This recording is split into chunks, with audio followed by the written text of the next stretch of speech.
Okay, we are recording. My name is Lance Dean Anthony Nielsen, and I am an acting coach. Hang on, let's change the framing of this a bit. Hold on.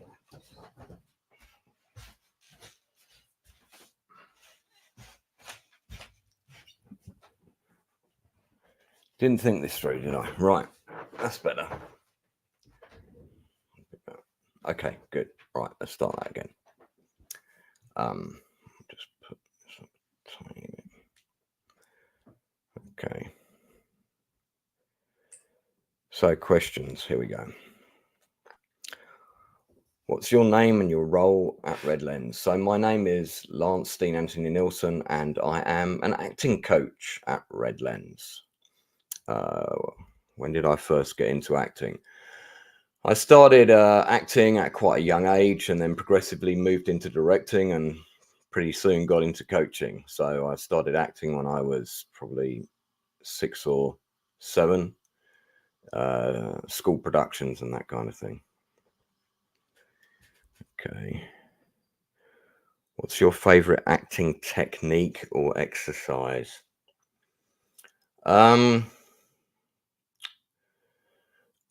My favorite acting technique or exercise is probably playing a line of dialogue or a scene against the actual intentions of the scene. So doing the reverse of what you think you ought to be doing is probably my favorite way of exploring what are the possibilities.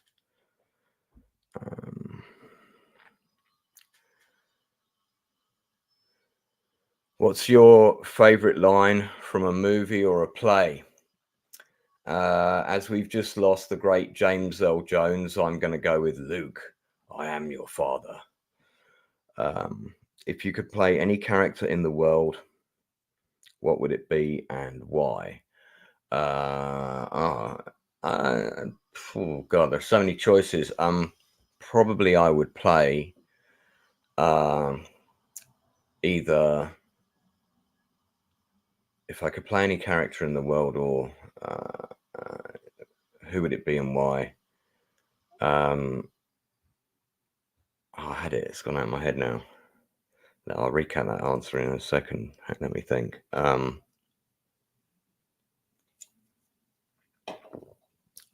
I could play any character in the world, yeah, I would play Khan in the Star Trek movie Star Trek II: The Wrath of Khan.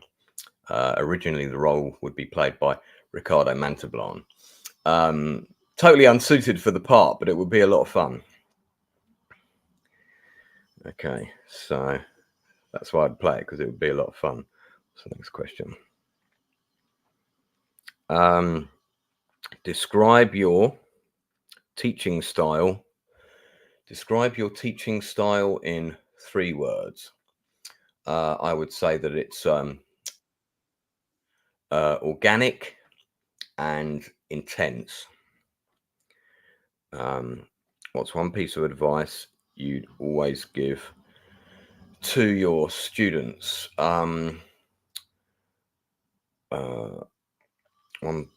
There's loads. I've got my list of 20, haven't I? What's probably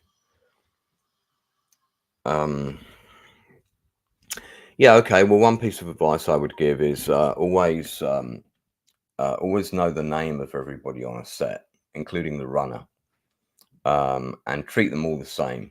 Treat them as all there. Treat all the people on the set as if they're the director. Treat everybody equally. That is definitely something I try and do. If you could invite 3 famous actors to a dinner party, who would they be? God, Gene Hackman, because he's the first actor I followed who I was always into. Kevin Bacon, and probably Tina Lifford. Some of you might have to Google her, see who she is. I think she'd be fantastic company. What's your go-to warm-up exercise before a performance? For me, I just like to sort of take a minute to think about the character on my own, and not overthink, and and be focused on delivering the best performance possible.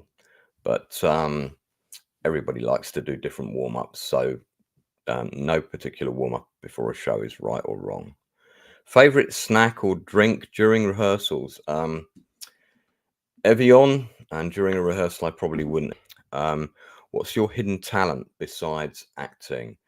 I can write 22 pages of a script a day. That's a pretty good talent. If acting wasn't your passion, what would you be doing? Well, I act, write, direct. I love working with kids. So I'd probably be a teacher. Primary school children before they all get too mean. I think that's it. Yeah, okay. All right, great. So I'm going to end that now, and then I'll get this off to you, Shireenah. Just double check I didn't miss anything. Oh, I have missed something. Sorry. Just as well I double checked, wasn't it? Sorry, because my phone kept going off and on. So I missed one thing, which was what's the one thing you most love about teaching at Red Lens? The one thing I love the most about teaching at Red Lens is you get a really eclectic, different mix of people from all ages and cultural backgrounds. It's a real melting pot. And I like that because that gives you a really good dynamic of drama and types to work a scene. So I think that always makes for a more interesting class. So yeah, there you go. All right, that's everything.